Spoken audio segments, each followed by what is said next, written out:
Halo, selamat pagi. Bagaimana kabar siswa-siswa cerdas Ibu hari ini? Semoga kalian semua sehat walafiat. Jika kalian ada yang kurang sehat, mari kita sama-sama doakan supaya yang kurang sehat cepat dipulihkan dan segera bisa belajar bersama. Sekarang kita akan mempelajari penyajian data. Yuk, kita simak baik-baik.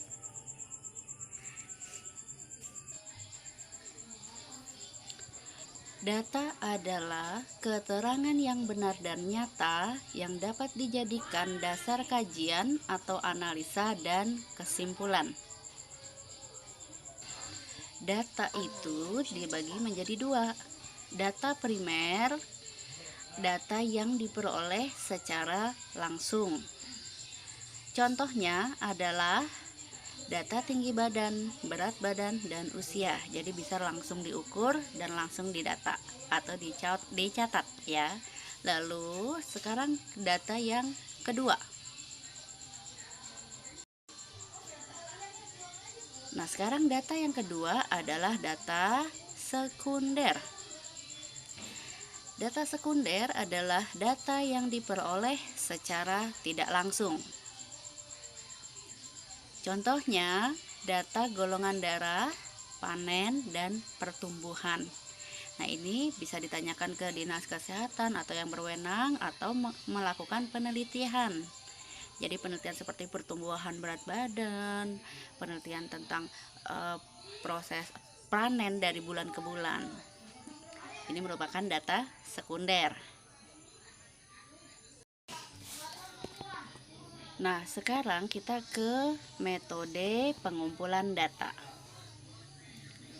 Metode yang pertama adalah tes atau pencatatan langsung. Misalnya, pengumpulan nilai harian. Jadi nilai ulangan sudah dinilai, langsung didata nilainya berapa saja dan siapa saja. Yang kedua, itu wawancara. Wawancara misalnya menanyakan usia, kesukaan, hobi, dan lain-lain. Jadi melalui tanya jawab secara langsung. Yang ketiga ini, nah, metode yang ketiga itu adalah isian singkat.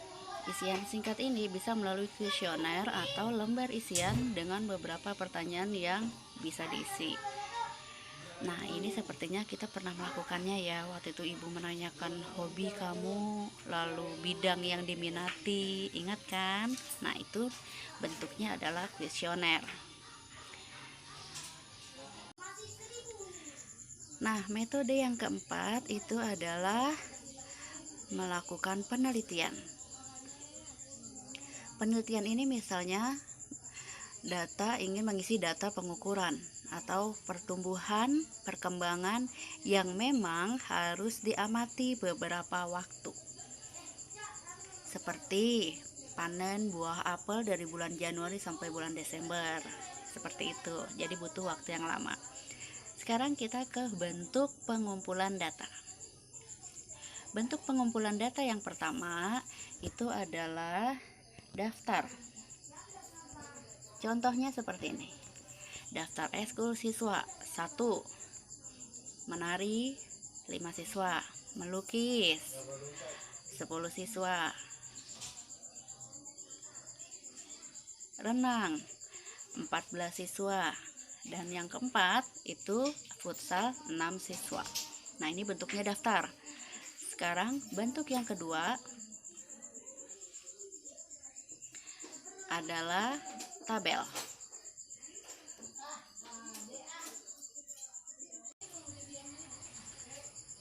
Lalu bentuk yang ketiga itu adalah diagram. Sekarang kita lihat tabel. Ini contohnya dari tabel. Jadi kita buat seperti kotak tabel. Lalu yang pertama itu adalah ekskul, yang kedua jumlah siswa. Nah, ekskul ini akan kita taruh dalam diagram nanti itu di sumbu X, dan jumlah siswa itu sumbu Y atau merupakan frekuensi. Sekarang kita lihat diagramnya. Kita ada diagram gambar Jadi diagram gambar ya bentuknya memang bergambar. Ini gambar contohnya adalah apel. Lalu apel ini ada yang apel satu utuh dan apel yang setengah. Sekarang kita lihat keterangan di luar tabelnya itu akan menandakan bahwa satu apel itu mewakili 10 kg. Jadi lihat misalnya begini, di Januari itu ada 4 apel utuh dengan satu apel yang setengah atau yang dipotong. Berarti satu apel utuhnya itu 4 kali 10 kg. Ditambah yang setengahnya, setengah dari 10 adalah 5. Berarti dijumlahkan semua, jadi yang bulan Januari hasil panen apel itu 45 kg. Seperti itu ya. Jadi perhatikan dulu keterangan di luar tabelnya. Ini khusus untuk diagram gambar.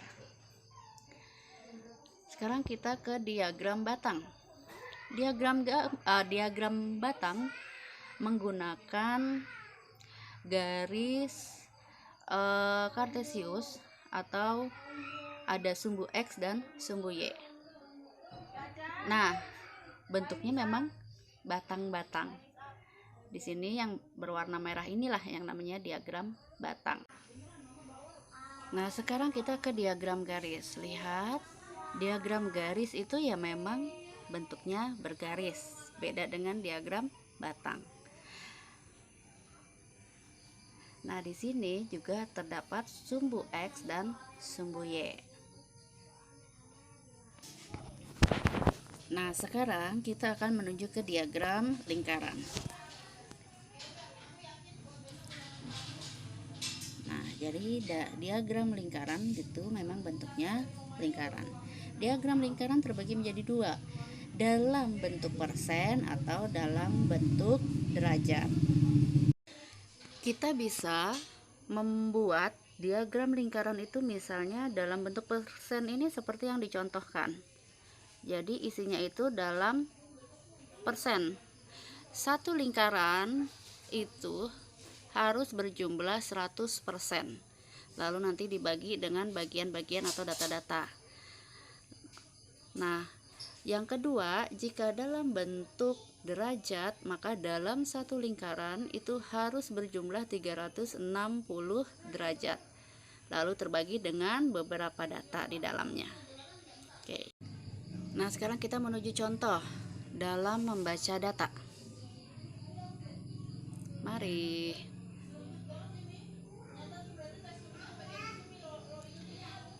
Nah, ini terdapat tabel ya, tabel atau diagram gambarnya.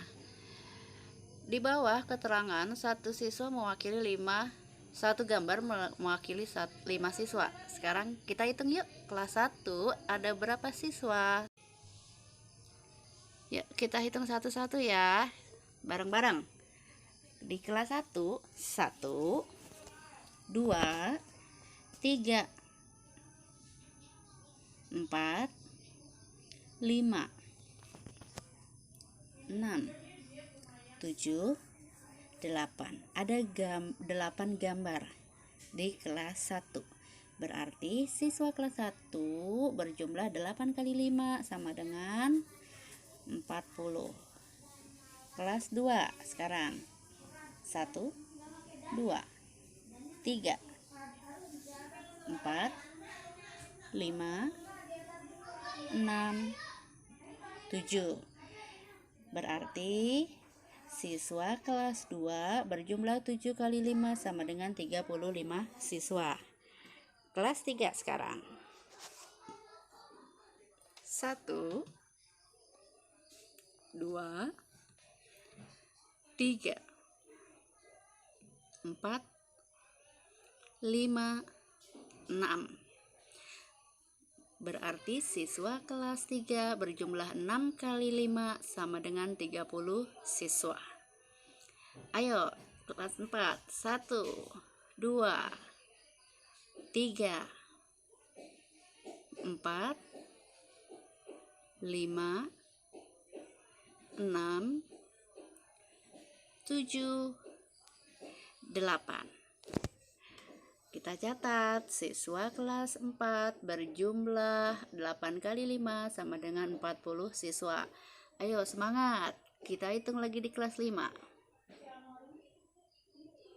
1, 2, 3, 4, 5, 6, 7, 8. Nah, yang tidak berkembang itu satu lagi, jadi 9. Kita catat lagi. Siswa kelas 5 berjumlah 9 kali 5 sama dengan 45 siswa. Terakhir, kelas 6. Ayo hitung sama-sama. 1, 2, 3, 4, 5, 6, 7, 8. Terakhir, siswa kelas 6 berjumlah 6 kali 5, 8 kali 5 sama dengan 40. Nah, jika ada pertanyaan seperti ini, kelas manakah yang paling banyak? Oke, berarti kita lihat yang paling banyak gambarnya dari semua datanya. Sudah ketemu di kelas 5 berjumlah 45 siswa. Jadi kita jawab kelas 5 dengan jumlah 45 siswa. Jadi harus ada keterangan berapanya ya. Nah, pertanyaan kedua, berapa jumlah siswa SD tersebut? Nah, berarti kita jumlahkan seluruh dari kelas 1 sampai kelas 6. Jadi 40 tambah 35 tambah 30 tambah 40 tambah 45 ditambah 40. Sudah, taktik tuk, coret-coret, ketemu hasilnya 230 siswa. Nah, contoh yang kedua adalah diagram mata pencaharian penduduk. Diagram batang. Kita lihat.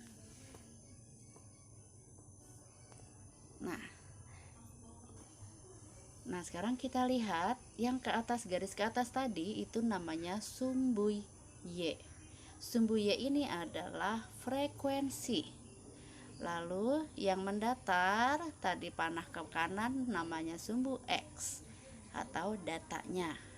Nah, sekarang kita ada beberapa pertanyaan dari diagram mata pencaharian penduduk. Yang pertama, kita lihat, apa mata pencaharian mayoritas penduduk? Kalau mayoritas berarti yang paling banyak. Sekarang kita lihat diagram gambarnya, diagram batangnya yang paling tinggi. Oke, berarti ada di pedagang. Di pedagang kita ke sumbu Y atau ke frekuensinya itu berapa?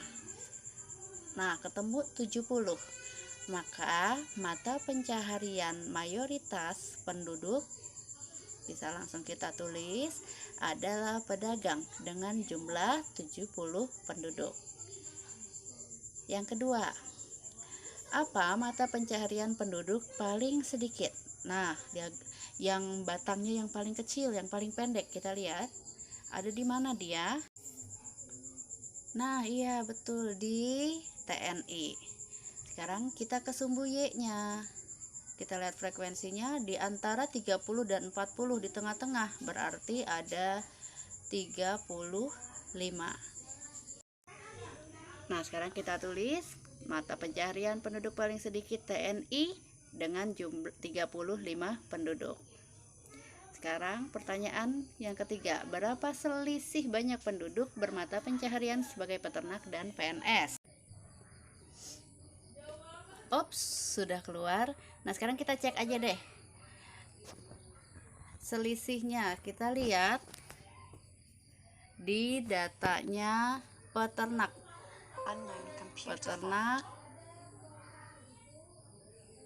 Nah, lihat tuh garis putus-putusnya di antara 50 dan 60, berarti 55, benar. Lalu kita lihat yang PNS pas 40, berarti 55 dikurang 40 sama dengan 15 penduduk selisihnya. Nah, sekarang kita ke contoh yang ketiga dengan diagram berat badan bayi. Ini menggunakan diagram garis. Oke, sudah jadi diagram garisnya. Sekarang kita lihat pertanyaannya. Nah, di sini sudah lengkap dengan sumbu Y dan X-nya. Pertanyaan pertama, sumbu apa yang menunjukkan frekuensi? Ayo, siapa yang ingat? Diagram sebelumnya sudah Ibu beritahu. Ya, sumbu yang menunjukkan frekuensi adalah sumbu Y. Lalu yang kedua, berapa berat badan bayi pada bulan ketiga? Sekarang kita lihat bulan ketiganya. Kita tarik garis ke atas, titik-titik atau garis putus-putus. Nah, lalu kita ke sumbu Y-nya. Oke, di antara 5 dan 6 di tengah-tengah berarti 5,5 kg. Ingat satuannya adalah kilogram. Berarti jawabannya adalah berat badan bayi pada bulan ketiga adalah 5,5 kg. Ketiga, berapa kilogram kenaikan berat badan bayi pada bulan ke-5 dan bulan ke-6? Sekarang kita lihat bulan ke-5, tarik garis, lalu ke sumbu Y lagi. Di antara 7 dan 8 berarti di tengah-tengah 7,5 kg. Nah, bulan ke-5. Lalu bulan yang ke-6, kita tarik garis lagi ke atas. Lalu ke sumbu Y. Nah, pas di titik 9 di sumbu Y berarti 9 kilo. Kenaikannya dikurangi, 9 kilo dikurang 7,5 sama dengan ya 1,5 kilogram. Nah, inilah selisihnya. Jadi ingat, selisih itu yang besar mengurangi yang kecil, yang banyak mengurangi yang sedikit. Jelas ya? Sampai di sini dulu penjelasan Ibu mengenai membaca data. Terima kasih.